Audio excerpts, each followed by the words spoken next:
project Education and Training for Sustainable Agriculture and Nutrition in East Africa, in short EatSANE, is carried out by the Egerton University from Kenya, the Makerere University from Uganda, 2 universities in Germany, the Justus Liebig University and the University of Hohenheim, the Royal Tropical Institute from the Netherlands, and Mango Tree, a private company based in Uganda. The project has a strong emphasis on women and youth. EatSANE follows a participatory action research approach based on research findings generated by 3 work packages: diversified farming, value chains, and food and nutrition. 2 communication outputs were produced. The first one, the EatSANE practice guides, inform on research findings and practical implications from each work package. The practice guides are for decision makers, extension workers, and advisors.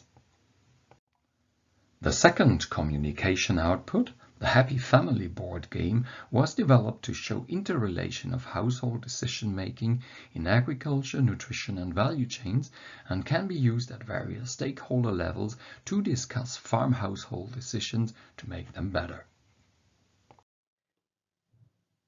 In Work Package 1, we work on enabling farm families to produce nutrient-rich crops by using novel farm management practices to increase the quantity of nutrient-rich foods for both food security and income generation. To do this, we implemented 3 different methods. First, we used the 3-strata food system set up in 4 regions in each research area, including tree and legume growing, as well as an improved fallow with crop rotation to maximize agrobiodiversity, as well as increasing materials to be used for increasing soil organic matter content and therefore soil fertility. Part of this trial was also the 3 sister system, which is a multi-cropping system including maize, climbing beans, and pumpkin to maximize the use of small land parcels and to provide a variety of foods. Farmer groups were included into the trials and trained on the new technologies implemented. Additionally, to expand the area of the home garden and therefore also the main area used for vegetable production, vertical garden systems were tested in the schools to provide opportunities to expand the home garden into the vertical dimension. In Work Package 2, we focus on value chains for nutrient-rich crops. We have a research and an action component. We started with research to map and assess nutrient-rich crop value chains, which are commonly part of local food systems, with short distances from farm to fork. Based on this analysis, we launched what we call value chain platforms under the motto of local solutions for local problems. These platforms bring together different value chain actors, including farmers, traders, retailers, and service actors like agro-dealers and extension officers, and lead these actors through a facilitated process of problem analysis to generating and testing possible solutions.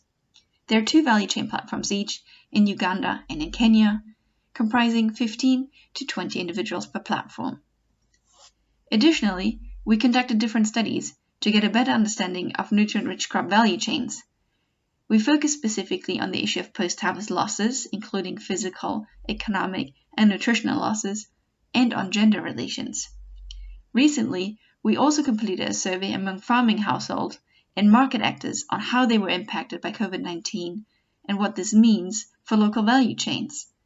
We are currently in the process of analyzing this data and intend to roll out the same survey again next year, March, for comparison over time.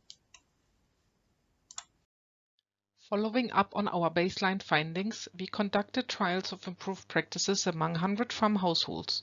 In the first round, we tested how best to diversify and improve vegetable and legume consumption. The slogan was, "Eat a different vegetable each day in a week." We redesigned existing recipes, focusing on locally available foods and the foods which were promoted in Work Package 1. Successful families reported, for example, that vegetable portions increased. Children were less crying once they had been provided with a more diverse diet. However, seasonality became an issue, and we therefore introduced improved practices to dry vegetables and fruits in the second round of the trials. Some households took up that challenge, but the question how to cook the dried vegetables remained. During workshops, we introduced, compared, and tasted with men and women separately, traditionally and revised recipes.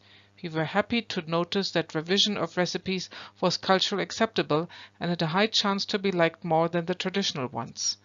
The trials underlined that for nutrition education to become successful, barriers and hindering factors of behavior change need to be addressed, which means also to include tasting trials to allow gaining experiences on how food may taste if the recipes are changed. More information on EatSANE is found on our website.